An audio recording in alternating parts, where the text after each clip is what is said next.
फाजिल नगर विधानसभा से हमारे कांग्रेस पार्टी के पूर्व प्रत्याशी बड़े भाई मनोज सिंह जी हम लोग के साथ हैं। आज कौन सा ये है गुरवलिया गुरवलिया बाज़ार में हम लोग बैठे हुए हैं, चाय की दुकान पर चर्चा हो रही है। अभी भाजपा की तमाम जो महिला नेत्री हैं, देखने में आया कि लगभग 7:30 बजे जो भाजपा सरकार के द्वारा जो डिलिमिटेशन का बिल लाया गया था, वो बिल गिरता है 7:45 पे। बिल गिरने के बाद ऐसे लग रहा है कि जैसे वोटिंग होती है 7:45 पे और 7:45 पे बिल गिर जाता है।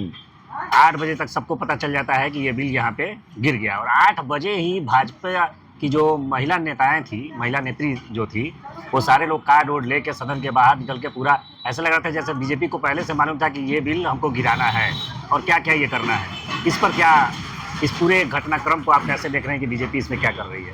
भाजपा को पता है कि हमारे पास कितने वोट्स हैं, विपक्ष के पास कितने वोट हैं, कितने वोट मिलेंगे तो हम बिल को पास करा पाएंगे। तो उन्होंने तो पहले गणना कर रखा था कि पास होना ही नहीं है।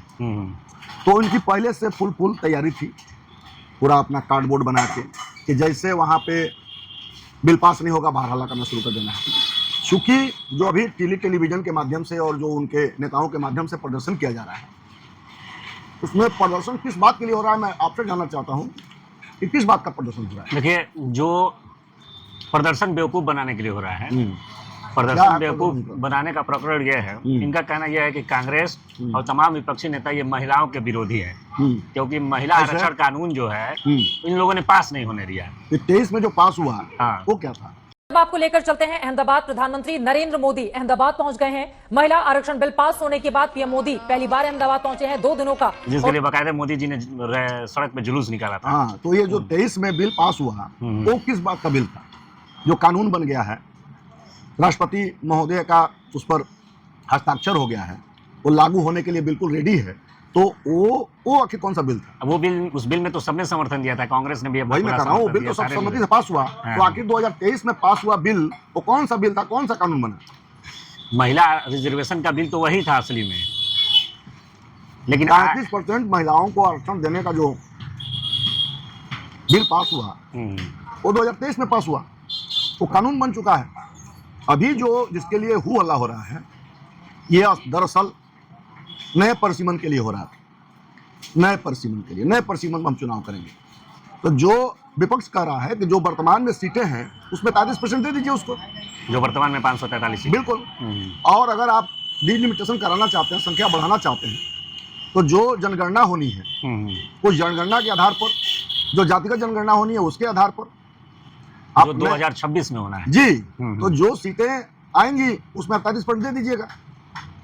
तो आप अगर पुराने डेटा के अनुसार ही अगर आप सीटें बढ़ाना चाहते हैं तो इससे अच्छा है कि जो सीटें वर्तमान में उसमें 35% दे दीजिए।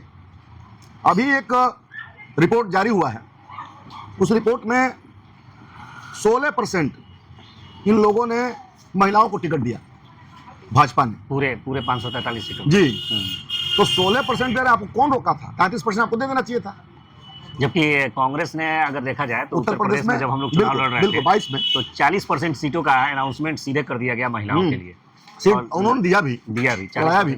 तमाम जगह ऐसा हुआ कि कोई महिला कैंडिडेट नहीं थी, प्रत्याशी से कहा जा रहा था आप अपनी। हाँ, नहीं किसी को भी, सबको खुला ऑफर था। कांग्रेस का वहां मोटो चुनाव जीतना नहीं था, वहां मोटो था कि महिलाओं को उनको अधिकार मिले, महिला भी आके राजनीति में प्रतिभाग कर सके। सही है। तो वो प्रतिभाग के लिए उन लोगों ने जो है 33% लोगों को देने का मनाया, और तमाम जगह जहाँ पे महिला लीडर नहीं थे तो वहाँ पे लोगों को जागरूक किया गया कि आप आइए और लड़िए, और लड़े भी लोग। ऐसा नहीं है, कांग्रेस ने कुल मिला जुला के ये पहली बार तो ऐसा देखने को मिला पिछले 11 सालों में कि बीजेपी पहली बार कोई कानून पास कराने में फेल हो गई, और ये प्री प्लानिंग था। देखिए, ये जनता की ताकत है, विपक्ष का मजबूत होना लोकतंत्र के लिए। अच्छा, किसी कानून को पास कराने में अगर सत्ता पक्ष अल्पमत में आ गया है तो क्या इससे सरकार पर भी कोई खतरा मंडरा रहा है? बिल्कुल मंडरा रहा है।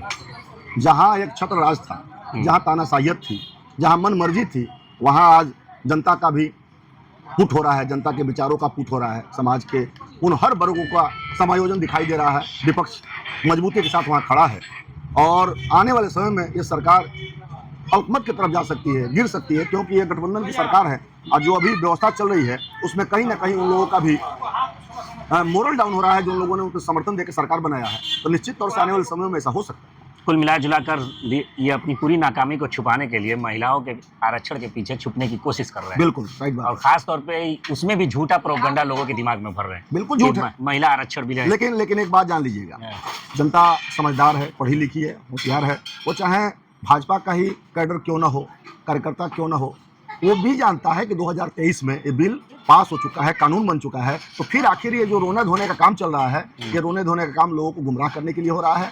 और निश्चित तौर से जो कार्यकर्ता भी होता है वो भी वोटर होता है, कार्यकर्ता भी जनता होता है। तो कभी कार्यकर्ता जो जनता है, वोटर है, कभी नहीं चाहेगी कि उसके लीडर झूठ बोले और लोगों को गुमराह करें। तो निश्चित तौर से उनके अंदर भी हताशा और निराशा है। इसका आपको परिणाम आने वाले चुनाव में देखने को यानी मिलेगा। इस